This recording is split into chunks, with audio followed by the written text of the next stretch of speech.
Hello friends. हम लोग जो है 10 दिन की स्ट्रेटजी लेकर चले थे और वहां पे हमने पहला जो 2 दिन तय किया था वो ये सोचा था कि हम जो है जिनसे सबसे अधिक प्रश्न आते हैं ज्योग्राफी और एनवायरनमेंट, इनके साथ जो है आपका एग्रीकल्चर हो गया, आपका आर्थिकी आंकड़े हो गए और जनगणना, इसको जो है हम लेकर चलेंगे और यहां से लगभग लगभग हम जो है 30 से 35 प्रश्न जो है अपने सही करने वाले हैं। ज्योग्राफी पे मैंने कल बात कर ही ली थी और आज जो है 2 फरवरी है और आज वेटलैंड डे मनाया जाता है। कौन सा डे मनाया जाता है? वेटलैंड डे मनाया जाता है। तो आज हम लोग जो है एनवायरमेंट में हमको किन किन चीजों का रिवीजन अच्छे से करना चाहिए, कहां कहां से प्रश्न जनरेट होते हैं, उस पर हम लोग चर्चा करेंगे। अब देखिए, आज जो है वेटलैंड डे है तो सबसे पहले हम बता दें कि पर्यावरण से संबंधित जितने भी दिवस हैं उनके थीम भी आप याद रखेंगे और साथ ही दिवस भी आप याद रखेंगे। वेटलैंड डे का क्या है कि आप एक तो 2023 का भी विषय याद कर लीजिएगा और 2024 का भी विषय देख लीजिएगा। ठीक है, दोनों विषय देख लीजिएगा। अगर एग्जामिनर प्रश्न पूछना चाहेगा तो कोई भी पूछ सकता है। अब उसमें यह नहीं होना चाहिए कि 2024 तो अभी आज हुआ है, पेपर तो पहले बन गया था। देखिए, पेपर तो पहले बन जाता है लेकिन जो अंतरराष्ट्रीय संस्थाएं होती हैं वो ऐसा थोड़ी होता है कि उसी दिन दिवस तय करती हैं। दिवस तो पहले से भी मेंशन होता है ना। तो ठीक है, आप अगर 2-3 लाइन का होगा अगर आप देख लेंगे। वैसे तो इसका जो थीम है वो है वेटलैंड्स एंड ह्यूमन वेलबीइंग। ठीक है, इतना सिंपल सा थीम है। तो 2023 का भी थीम याद रख लीजिए, 24 का भी थीम याद रखिए। तो दिवस आप जो है कंप्लीट कर लीजिए। एनवायरमेंट से रिलेटेड जितने भी दिवस हैं आपको उसको पूरा देखना है। और जो बेसिक एनवायरमेंट हमारा होता है, बेसिक एनवायरमेंट कहने का क्या मतलब है, जैसे पारिस्थितिकी तंत्र।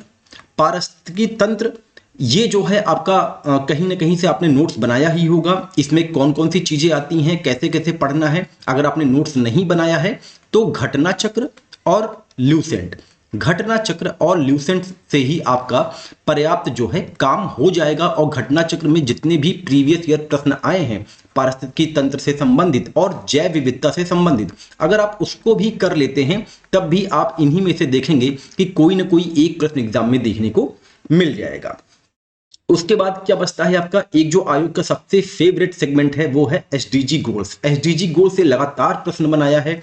17 आपके लक्ष्य हैं, इनको आप देख लीजिए। 17 के 17 जो है आपको याद होने चाहिए।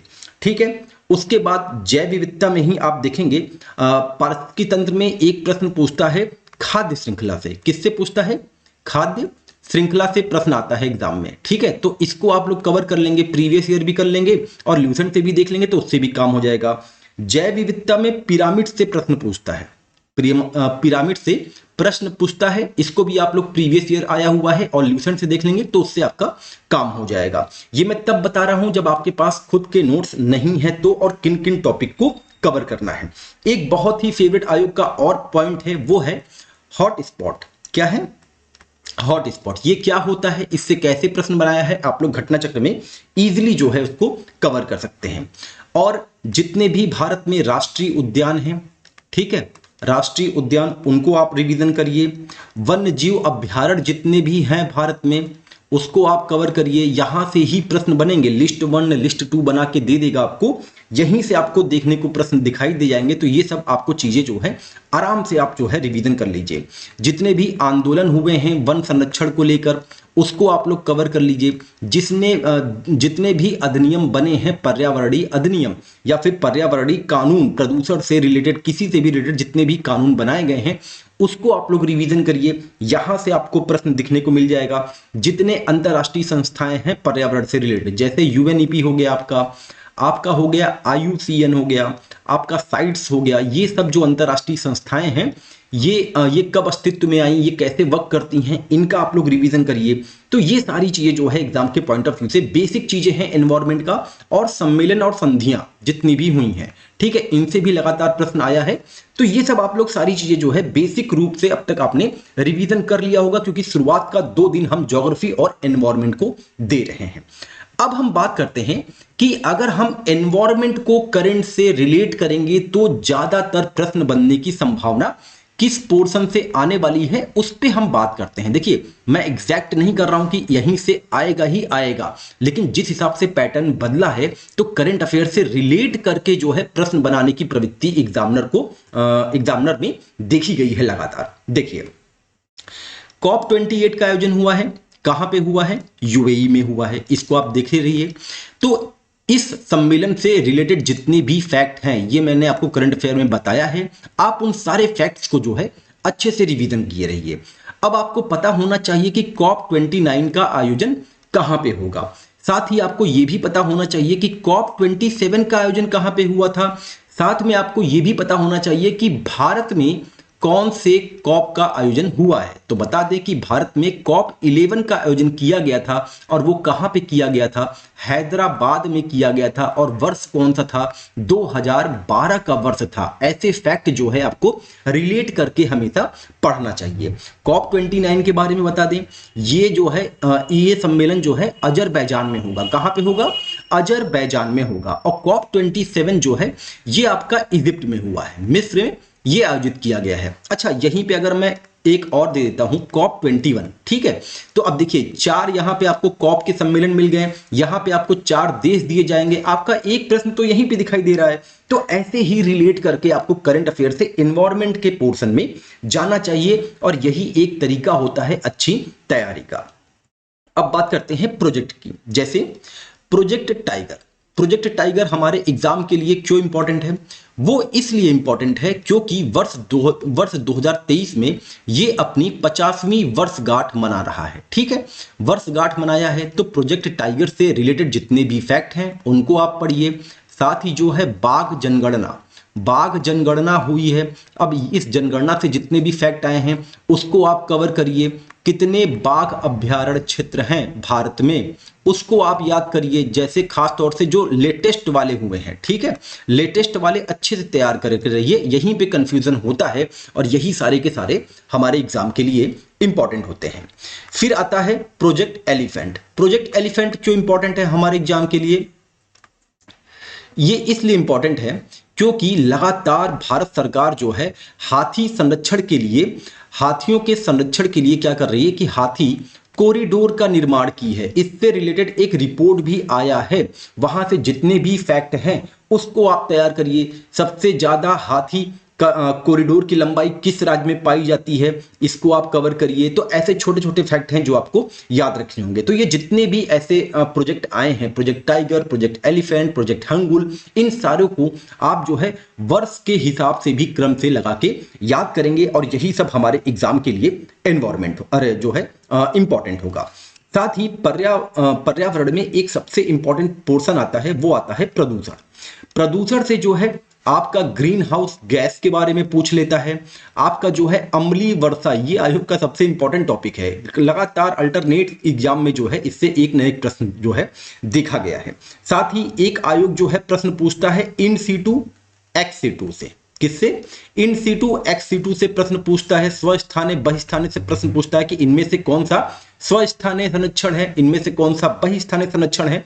तो ये सारी की सारी चीजें जो है आप कवर करेंगे और यहीं से जो है प्रश्न बनता है और लगातार जो है यहां से प्रश्न देखे गए हैं। अब आप लोग को करंट अफेयर से रिलेट करके और कौन कौन सी चीजें जो है आपको ध्यान रखनी चाहिए। एक तो आपको ध्यान रखना चाहिए रामसर स्थल। रामसर स्थल क्यों इंपॉर्टेंट है? रामसर स्थल एक तो बता दें, अभी आपको अपडेट कर दें कि 75 से अब इनकी संख्या बढ़ के कितनी हो गई है? अब हो गई है 80। 80 जो है आज के दिन 5 और जुड़ गए हैं। अब भारत में रामसर स्थलों की संख्या कुल 80 हो गई है।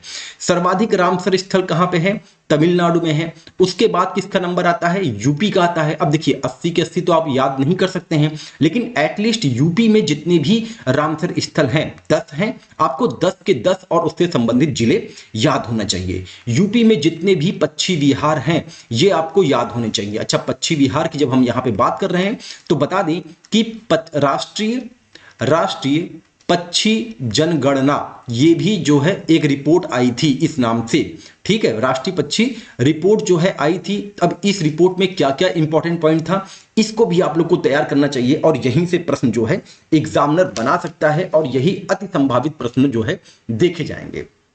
अभी हाल ही में जो है क्या बोलते हैं लीपर्ड्स की जनगणना की गई है। ठीक है, और कितने लीपर्ड्स हैं भारत में? भारत में कुल लीपर्ड्स जो है 718 हैं और सर्वाधिक किस में है? लद्दाख में है। देखिए ये तो भाई आपका जो है फरवरी की न्यूज है। ठीक है, ये अभी आपकी फरवरी की न्यूज है 2024 में। लेकिन एक तरीके से आपको इसको भी ध्यान रखना होगा कि लीपर्ड जो है सर्वाधिक कहां पे पाए जाते हैं। ठीक है, तो ये सारे फैक्ट हैं। टाइगर रिजर्व के बारे में मैंने आपको बता ही दिया, रामसर स्थल के बारे में मैंने आपको बता ही दिया। अब जैसे पर्यावरण से संबंधित जितनी भी योजनाएं हैं, ठीक है, जो भी योजनाएं भारत सरकार द्वारा चलाई जा रही हैं उनका आप रिवीजन करिए। जैसे आपने सुना होगा मिशन लाइफ के बारे में, किसके बारे में, मिशन लाइफ के बारे में सुना होगा। इस पे जितने भी इंपॉर्टेंट फैक्ट है उसको आप कवर करिए। एक आपने सुना होगा हरित हाइड्रोजन मिशन, क्या सुना होगा, हरित हाइड्रोजन मिशन, ये भी आपके एग्जाम के लिए इंपॉर्टेंट हो सकता है। इससे जितने भी फैक्ट हैं उसको आप कवर करिए।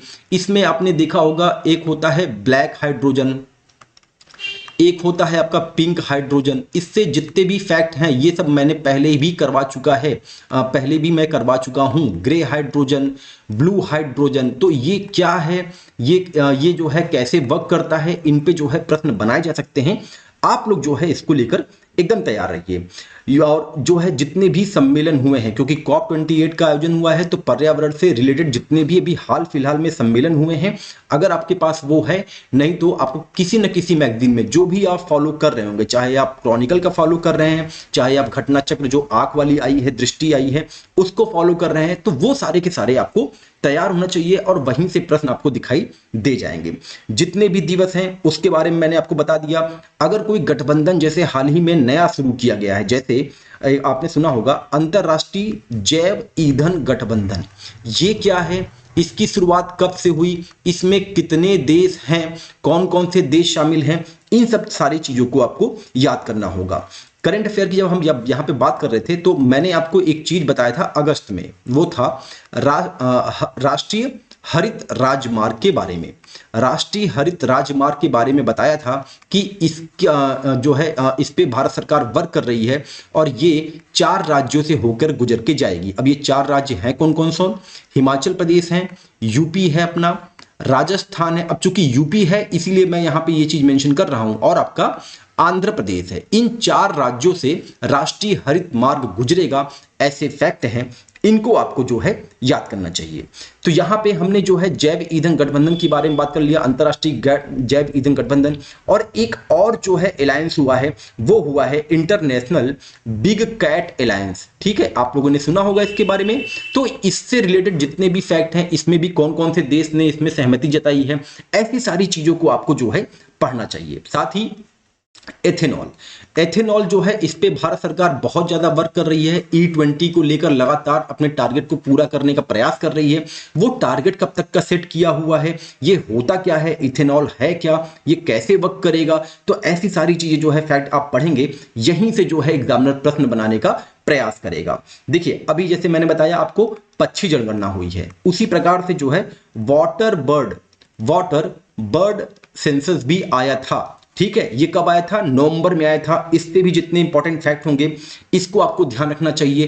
अक्टूबर के करंट अफेयर में मैंने आपको बताया था सफर सिस्टम पर्यावरण मंत्रालय द्वारा शुरू किया गया है। ये बस ऐसे आप याद रखिए, एग्जामिनर अगर पूछेगा कि सफर सिस्टम क्या है, किस मंत्रालय द्वारा शुरू किया गया है, तो आप ध्यान रखिए ये पर्यावरण मंत्रालय द्वारा शुरू किया गया है। और अंत में मैं इतना कहना चाहूंगा कि आपका जो वन स्थिति रिपोर्ट है, ठीक है, वन स्थिति रिपोर्ट कब की, 2021 वाली, ये आपको अच्छे से देखना चाहिए।